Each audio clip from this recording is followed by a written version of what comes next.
ako po ay binabas araw-araw ng mga bashers ng DDS troll, ng DDS vloggers. Minumura itong taong ito. Sinisira ang aking reputasyon. Minumura po ako ng katulad ng inyong pagmumura, Mr. President. Hindi ko akalain kung bakit gagawin nila yan. Ang tanong ko, ilang boto ba ang ibinigay ng mga DDS vloggers sa inyo? Gusto kong sabihin sa inyo, I can testify on this, na libu-libong boto ang nakuha nyo sa Baptist community at hindi ako humiling ng anumang pabor sa inyo.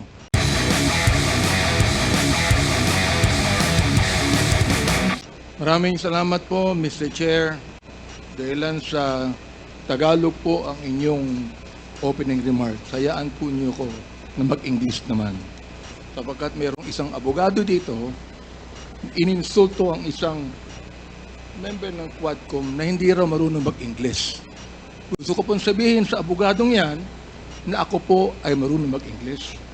Baka mas marunong pa ako sa kanya mag-English. Ito po ang opening remarks ko sa ating Senior Deputy Speaker, sa ating Deputy Speaker, sa aking mga co-chairs, ladies and gentlemen, colleagues at mga kababayan. Today marks a significant development in our ongoing inquiry. Gusto ko yung abogado natin na nang insulto dito sa isang member natin dito, makinig ng mabuti at i-correct niya ang English ko kung kinakailangan. For the first time, former President Rodrigo Duterte will appear before this committee to answer questions posed by his members. I would like to begin by thanking him for his presence. Thank you, Mr. President, for coming here. Rest assured po that Congress recognizes your role as our former president, and we will extend to you the respect that the position deserves. Maraming salamat po.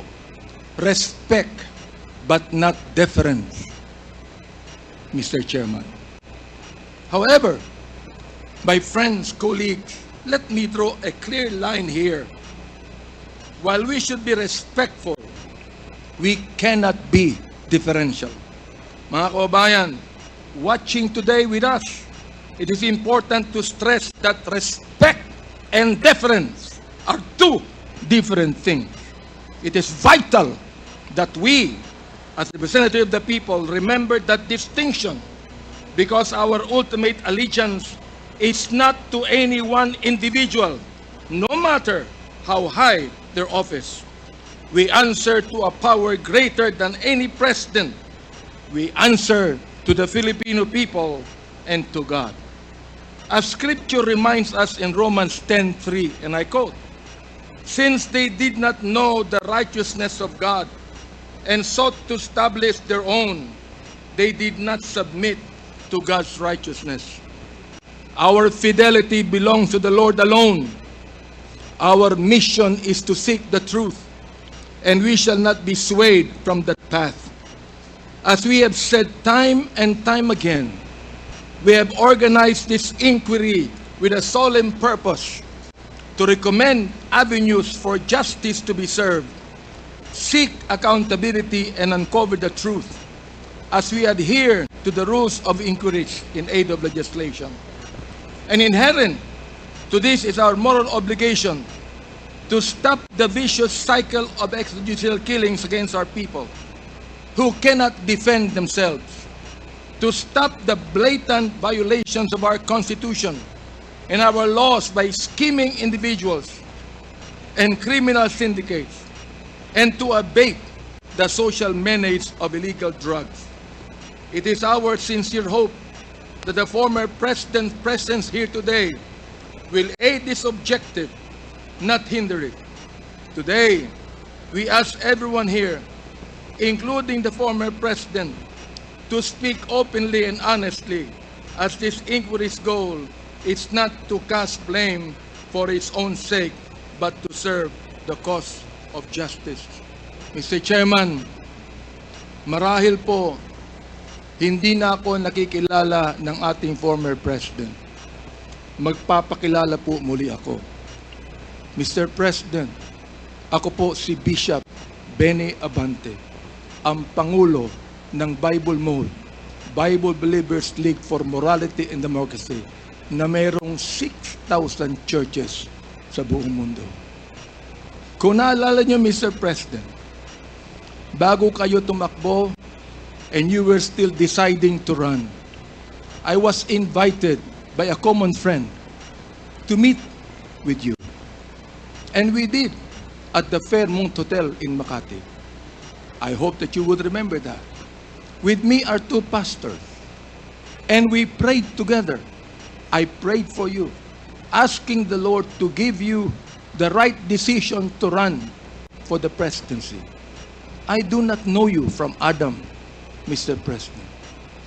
But I believe in your cause.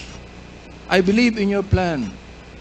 And because of this, Mr. President, I work hard to campaign for you. Many of the pastors of the Baptist community voted for you. Gusto ko pong marinig ito ng mga DDS trolls at DDS vloggers na tumitira sa amin at sinisira ang aking reputasyon. Gusto kong sabihin sa kanila, ilang boto ba ang ibinigay nyo kay former President? Ako po, Mr. President, libu-libong boto ang binigay namin sa inyo. Nagpasalamat ba kayo sa akin? Hindi. Nilapitan niyo po ba ako? Hindi. Mabuti pa, Senator Bongo, Mr. President, nagpunta sa aking simbahan at nagpasalamat sapagkat sinuportahan namin kayo at siya, Mr. President. Now, gusto kong sabihin po dito sa Quadcom na ito, ako ba'y lumapit sa inyo para humingi ng pabor? Hindi po. Ako ba'y lumapit sa inyo para magrekomenda ng justice, magrekomenda ng general, magrekomenda ng cabinet secretary? Hindi po. Hindi ako nagpunta ng Malacanang nung kayo nanunungkulan sa loob ng 6 na taon. Isang beses lang. Ako po ay nagsabi kay Senator Bongo, kung maaari na makapag-usap po tayo. Pumayag po siya. At nag-usap po tayo, if you would remember that, Mr. President. Nag-usap tayo confidentially.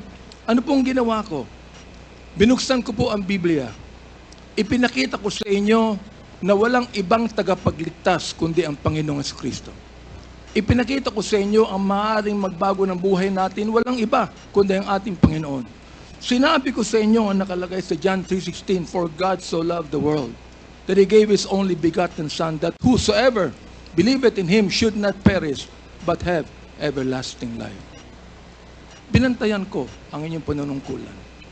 Nakita ko na maganda ang plano nyo.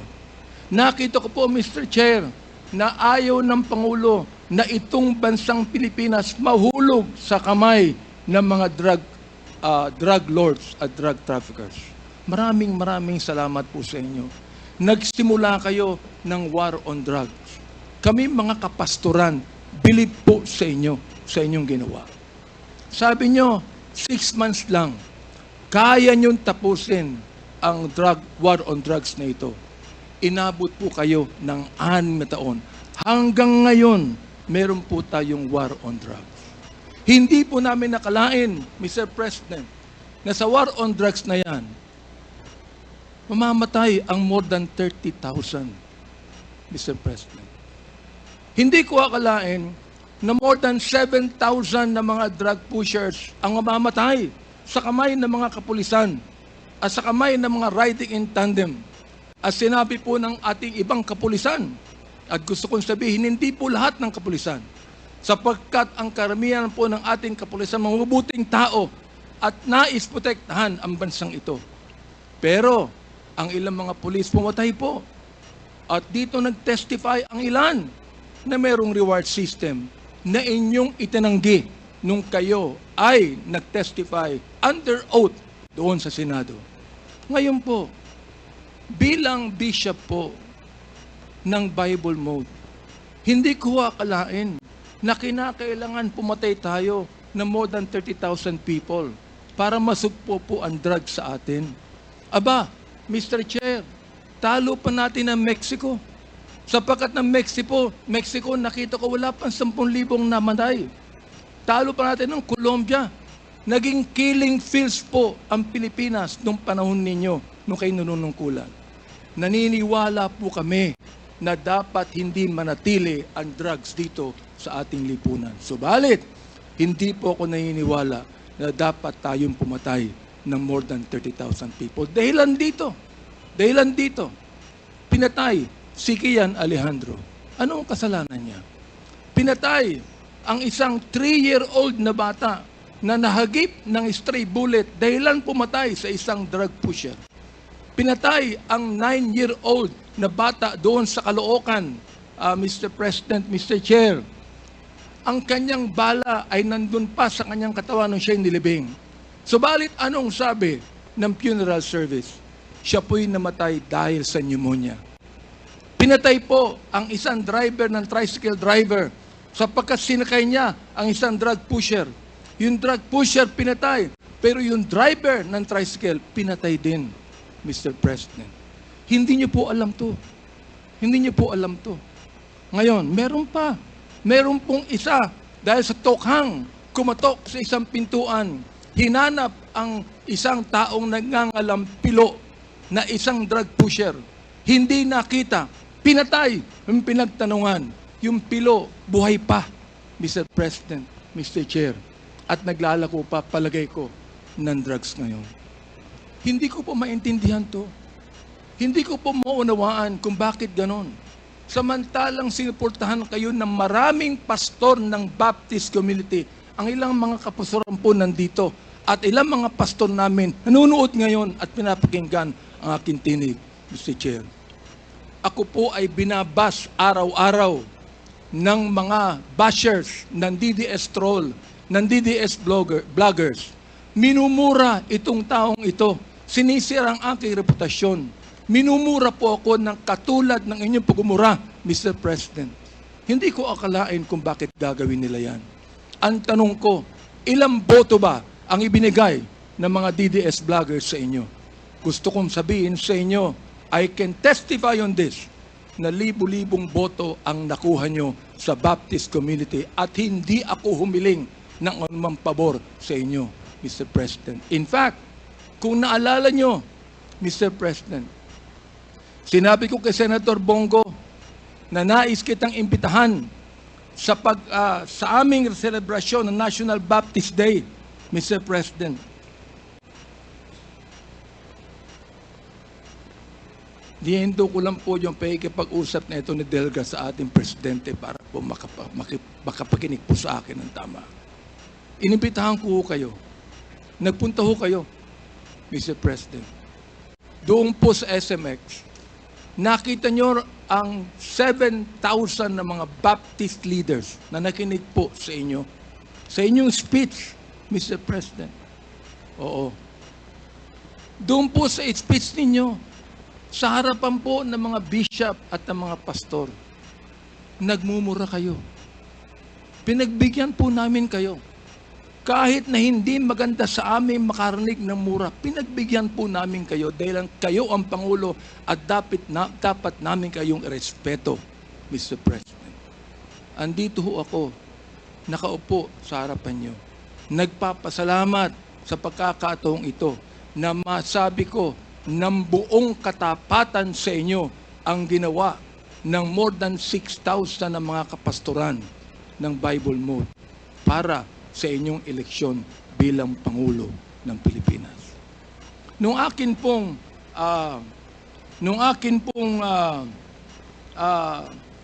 nag-file ako ng bill, Mr. President, yung pong tinatawag nating Republic Act 11897, an act declaring the second Thursday of January of every year as special working holiday to be known as National Baptist Day. Sinuportahan po ito ng lahat ng mga congressman. Sinuportahan po ito ng lahat ng mga senador. Okay. At nilagay po sa inyong opisina. Pinirmahan nyo ba ang bill na yan? Hindi po.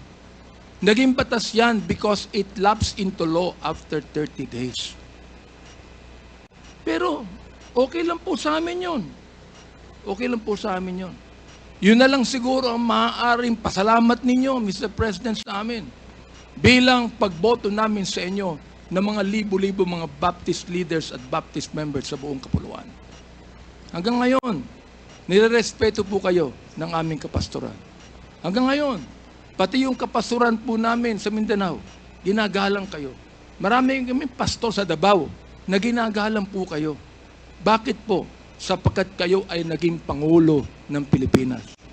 Ang kahilingan lang po namin dito, Mr. President, habang kayo po ay kinakausap namin ngayong umaga, ang kahilingan lang po namin dito ay sana po naman respetuhin po ninyo